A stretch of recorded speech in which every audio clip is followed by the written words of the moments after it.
Hello everybody, my name is Aceface. Welcome back to the beautiful world of EVE Online. Here we are, outside a planet in perimeter in Stellar Cartography, a station that is known for having a free clone bay. There's a particular reason for it. It's because we're going to do an Abyss test actually. I've removed my expensive clone into a blank clone. We're going to be testing out some more stealth bomber in the Abyss. This time with a different stealth bomber than I usually use. Usually I use the Purifier for Abyss because I think it's really great.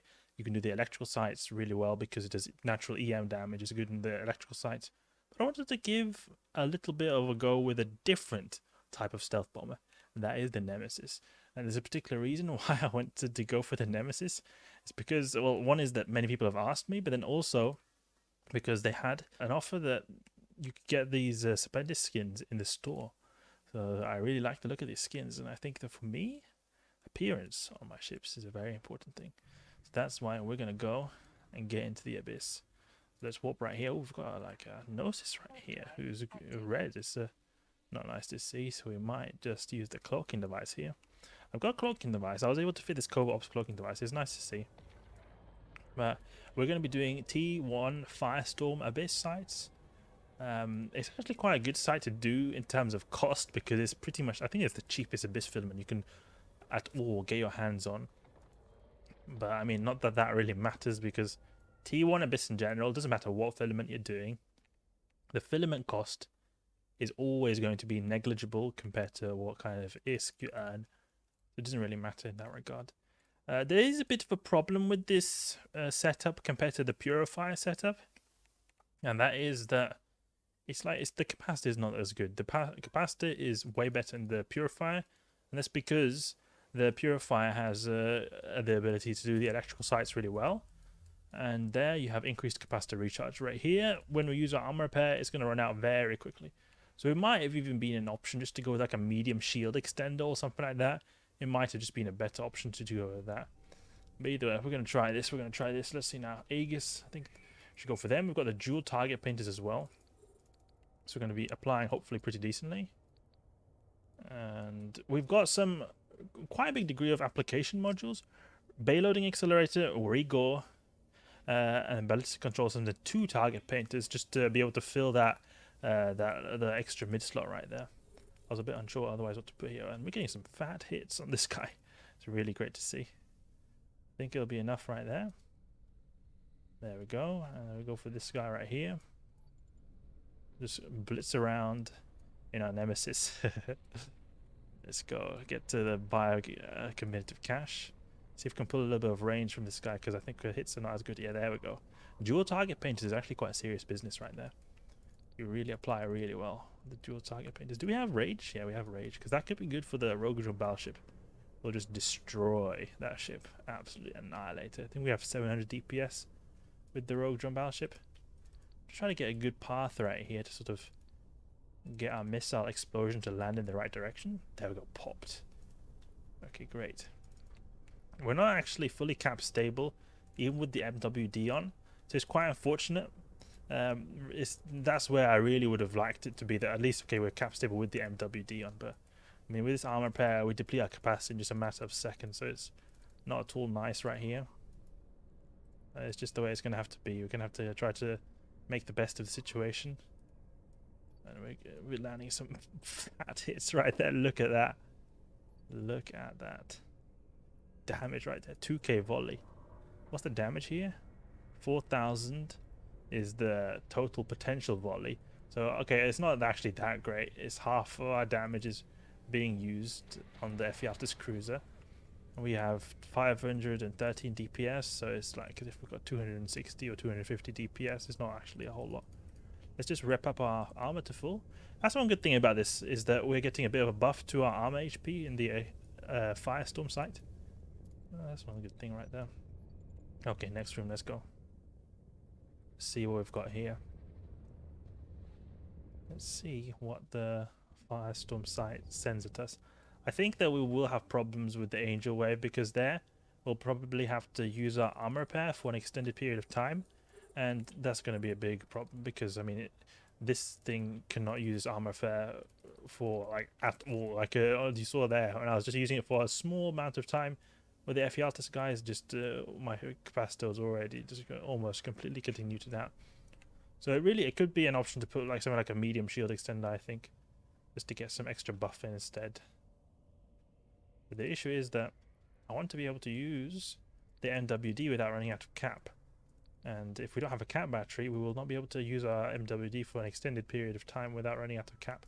We'll go towards this Deviant Automatic Suppressor right here, because this is a short range one. It's going to be really good. It's going to do a lot of damage to these rogue drones right here. I mean, you see that they've already lost all their shields just from getting close to this for a brief amount of time in the beginning. So if we just lure them all in, it should be alright. It's obviously going to shoot down a lot of my missiles because that's what the Deviant Automatic Suppressors do.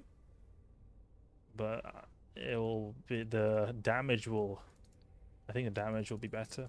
The potential damage will be, we get from the Deviant Automatic Suppressor will be better than the reduced damage of our missiles, since we're going to basically be doing damage to all of these at the same time. And we can sort of orbit this, I guess, like manual orbit with a hold down Q method sort of. Target painter right there. Land a few volleys. Yeah, these guys are just getting ripped apart by SD automatic suppressor because short range ones are so potent. Super easy, super easy. There we go, easy. Let's go to the biocommutative cache over there. See what this holds. We can just land one volley right there because I don't think we need. Yeah, we completely do not need to use all three. It's just a waste of ammunition. We can just regroup all these now. What have we got here? Let's go to the transfer conduit. You know, some other type of ship I was considering to use in the Abyss is a Skybreaker, actually. Skybreaker might be an interesting ship to use.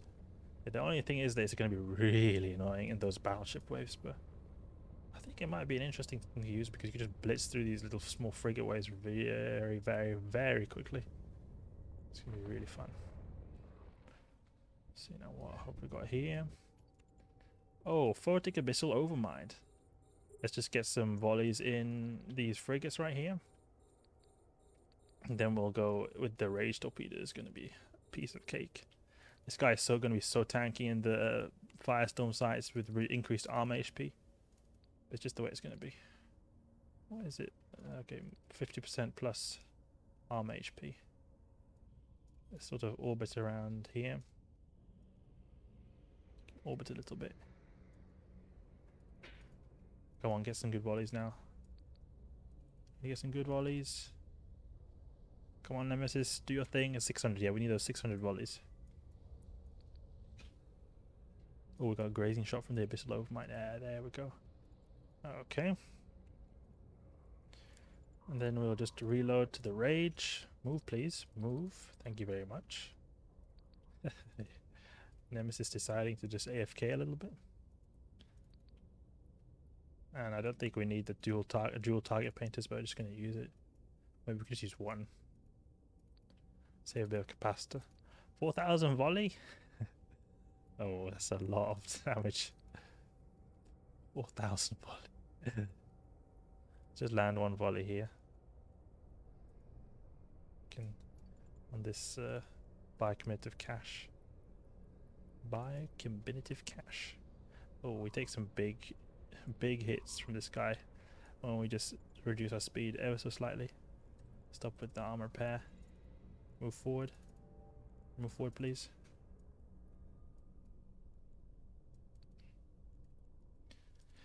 Could maybe use like a medium shield extender and an afterburner. That could be maybe perhaps an option.